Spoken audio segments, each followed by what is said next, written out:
Hello my lovely viewers and subscribers, আসসালামু আলাইকুম। Welcome back to Himika's kitchen. আজকে share করব খুবই সহজ কিন্তু দারুণ মজার ডিম ভুনার রেসিপি। খুবই সিম্পল একটা রান্না, অনেকেই অনেকভাবে করেন, তবে আমি আমার মায়ের রেসিপিতে মজাদার এই ডিম ভুনার রেসিপিটা শেয়ার করছি। আশা করছি আপনাদের কাছে ভালো লাগবে। আর ভালো লাগলে চ্যানেলটাকে সাবস্ক্রাইব করবেন, আর লেটেস্ট আপডেটগুলো পাওয়ার জন্য সাবস্ক্রাইব লেখার পাশে যে ছোট্ট বেল বাটনটা আছে সেটাও ক্লিক করে দিবেন। তো চলুন রেসিপিতে যাওয়া যাক। এখানে আমি 6টা ডিম নিয়েছি। ডিমগুলোকে প্রথমে সিদ্ধ করে নিব। তো পারফেক্টভাবে ডিম সিদ্ধ করার জন্য আমি একটুখানি বলে দিচ্ছি যে কতটা সময় ডিমটা সিদ্ধ করতে হবে। এখানে আমি পর্যাপ্ত পরিমাণ পানি চুলাতে বসিয়ে দিয়েছিলাম। পানিতে যখন বলক ফুটে আসছে তখন আমি এতে ডিমগুলো দিয়ে দিলাম। এখন চুলার আঁচটাকে মিডিয়ামের থেকে হাইতে রেখে ঠিক 8 থেকে 10 মিনিটের জন্য ডিমগুলো সিদ্ধ করব। এর থেকে বেশি ডিম সিদ্ধ করলে কিন্তু ডিমটা রাবারি হয়ে যাবে, খেতে কিন্তু ভালো লাগবে না।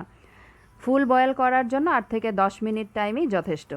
ডিমগুলোকে সিদ্ধ করে খোসা ছাড়িয়ে সুন্দরভাবে ধুয়ে আমি এতে পরিমাণ মতো লবণ আর হলুদ মেখে নিয়েছি। এখন ডিমগুলোকে একটু ফ্রাই করে নিব।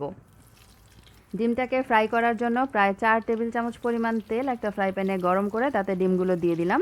তেলের পরিমাণটা একবারে দিয়েছি কারণ ডিমগুলো ফ্রাই করার পর এটাতেই আমি রান্নাটা করে নিব। তো হালকা একটু লাল লাল হওয়া পর্যন্ত অপেক্ষা করব ডিমের ওপরে। এই তো আমার ডিমগুলো ফ্রাই করা হয়ে গেছে। এখন আমি একটা বাটিতে তুলে নিচ্ছি। আর এই তেলের মধ্যে দিয়ে দিব কুচি করা পেঁয়াজ। পেঁয়াজের পরিমাণ এখানে প্রায় 1.5 কাপের মতো আছে। স্বাদ মতো লবণ দিয়ে দিলাম। এবারে পেঁয়াজটাকে নেড়ে মিশিয়ে নিচ্ছি তেলের সাথে। পেঁয়াজটাকে খুব সুন্দরভাবে চুলার আঁচটাকে মিডিয়ামে রেখে ফ্রাই করে নিতে হবে। পেঁয়াজটা যেন নরম হয়ে আসে আর এতে হালকা একটু কালার চেঞ্জ হয়ে আসে। মাঝে আমি দিয়ে দিলাম একটি তেজপাতা আর ছোট এক টুকরো দারুচিনি।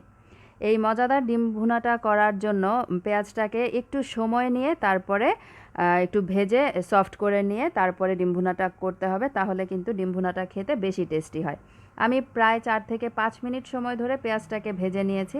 দেখতে পাচ্ছেন পেঁয়াজটা নরম হয়ে অনেকখানি কমে গেছে আর কালারটা হালকা একটু চেঞ্জ হয়ে এসেছে। এ পর্যায়ে এতে দিয়ে দিলাম হাফ চা চামচ আদা রসুনের পেস্ট। আর গুঁড়া মশলাগুলো দেওয়ার আগে আমি সামান্য একটু পানি দিয়ে দিলাম, না হলে আবার মশলাটা পুড়ে উঠতে পারে।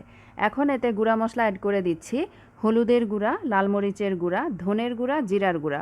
সবগুলো মশলাই এখানে আমি হাফ চা চামচের থেকেও কম করে দিয়েছি।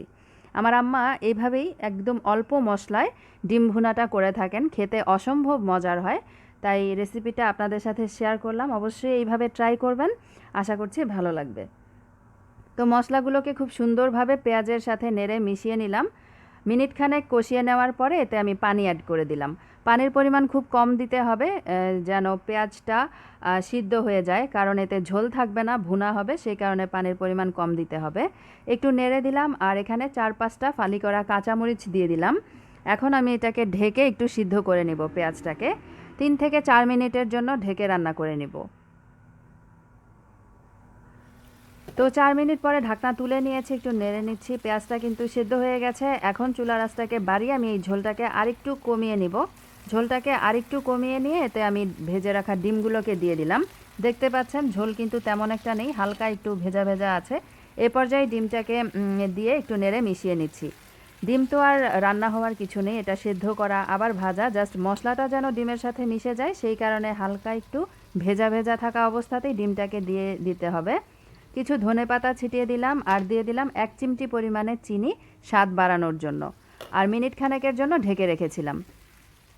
মিনিট খানেক পরে ঢাকনা তুলে নিয়েছি আর মশলার সাথে খুব সুন্দরভাবে ডিমটাকে নেড়েচেড়ে মিশিয়ে নিচ্ছি। চিনিটা দিলে এর স্বাদটা অনেকখানি বেড়ে যায়। আর আপনারা চাইলে এটা আমার মতো করে ট্রাই করে দেখতে পারেন, আবার যদি পছন্দ না করেন স্কিপ করতে পারেন।